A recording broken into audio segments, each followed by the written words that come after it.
Welcome to Module 2 Materials and Methods of Composting. In this lesson, we'll discover which materials can be composted, how to prepare them properly, and explore different composting techniques used around the world. By the end of this session, you'll understand how to create healthy compost, avoid common mistakes, and manage your compost pile like a pro. Section 1: Types of Composting Materials. To begin, let's talk about the materials you can use. Every compost pile needs a good balance between two main types of ingredients: green materials and brown materials. Let's start with the greens. Green materials are nitrogen-rich.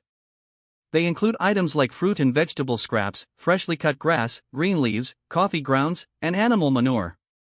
These materials are often moist and soft. They provide food for microorganisms, the bacteria, fungi, and actinomycetes that do the heavy work of decomposition. Nitrogen helps these microbes build proteins and reproduce quickly, which speeds up the entire composting process. Now, let's look at the browns. Brown materials are carbon-rich.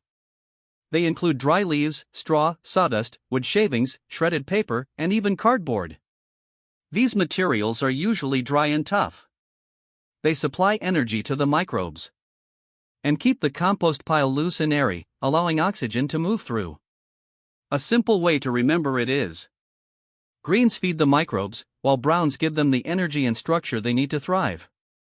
But the magic of composting lies in balance. The ideal carbon to nitrogen ratio, often written as 30:1, creates the perfect environment for decomposition. If you add too many greens, your compost becomes wet and smelly. If you add too many browns, it turns dry and breaks down slowly. So try layering. One layer of browns, then a thinner layer of greens, and keep alternating as you build your pile. This keeps the mix balanced and active. Materials to avoid. Next, let's talk about what not to put in your compost. Some materials can cause problems such as bad smells, pests, or even diseases. Avoid meat, bones, dairy products, and oily foods. These attract flies, rats, and other unwanted animals. Do not include plastic, metal, or glass. They will never break down and may contaminate your compost. Avoid diseased or pest-infested plants, since they might spread illness to your future crops. Also, skip pet feces or human waste, as these may contain harmful bacteria and parasites. And finally, stay away from anything treated with synthetic chemicals, like detergents, paints, or pesticides.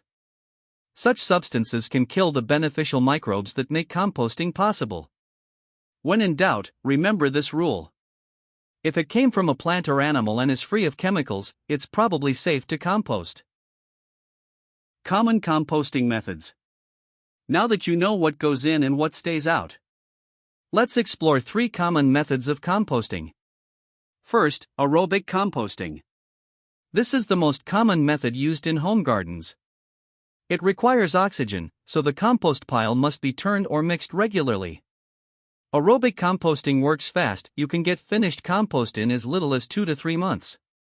It also produces a clean, earthy smell instead of a foul odor. To keep it active, turn your pile every week or 2 to let fresh air reach the center. Second, anaerobic composting. This method happens in the absence of oxygen. Materials are placed in a sealed container or buried in a pit. Because there's no air circulation, different types of microbes take over ones that can survive without oxygen. The process is slower, about 6 to 8 months, and it can produce strong odors. However, it's suitable for wetter organic waste or areas where turning the pile isn't practical. Third, vermicomposting. Vermicomposting uses redworms, scientifically known as Eisenia fetida, to decompose organic waste.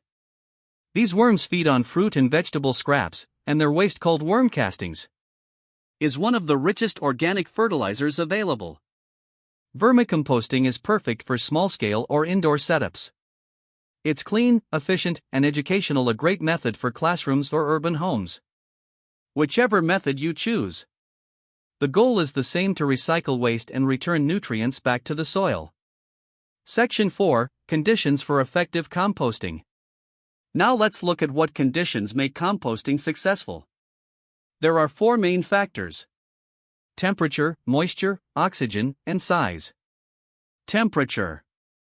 An active compost pile should reach between 40 and 60 degrees Celsius. This warmth shows that microorganisms are busy working.